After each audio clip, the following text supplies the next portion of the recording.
Tollywood star హీరోలు Daggubati Venkatesh, రానాలకు Nampally court shock ఇచ్చింది. Film Nagar Deccan kitchen కూల్చివేత కేసులో దగ్గుబాటి కుటుంబం సభ్యులపై కేసు నమోదు చేసేందుకు గ్రీన్ సిగ్నల్ ఇచ్చింది.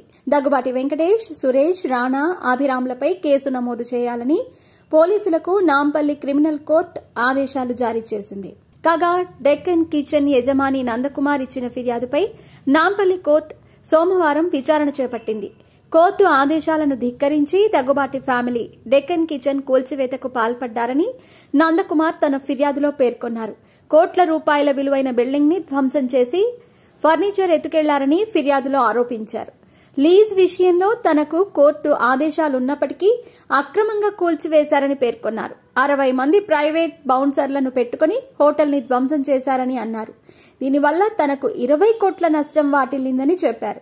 బాధ్యులపై చట్టపరమైన చర్యలు తీసుకోవాలని కోర్టును కోరారు. ఈ క్రమంలో వెంకటేష్ ఇతర కుటుంబ సభ్యులపై ఐపీసీ సెక్షన్ 448, 452, 380, 506, 120B కింద కేసులు నమోదు చేయాలని నాంపల్లి కోర్టు ఆదేశాలు జారీ చేసింది.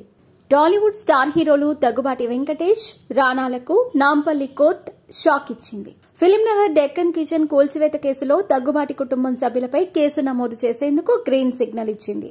దగ్గుబాటి వెంకటేష్, సురేష్, రానా, అభిరామ్లపై కేసు నమోదు చేయాలని పోలీసులకు నాంపల్లి క్రిమినల్ కోర్టు ఆదేశాలు జారీ చేసింది.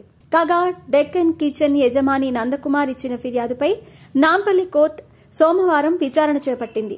కోర్టు ఆదేశాలను ధిక్కరించి దగ్గుబాటి ఫ్యామిలీ డెక్కన్ కిచెన్ కూల్చివేతకు పాల్పడ్డారని నందకుమార్ తన ఫిర్యాదులో పేర్కొన్నారు. కోట్ల రూపాయల విలువైన బిల్డింగ్ ని ధ్వంసం చేసి ఫర్నిచర్ ఎత్తుకెళ్లారని ఫిర్యాదులో ఆరోపించారు.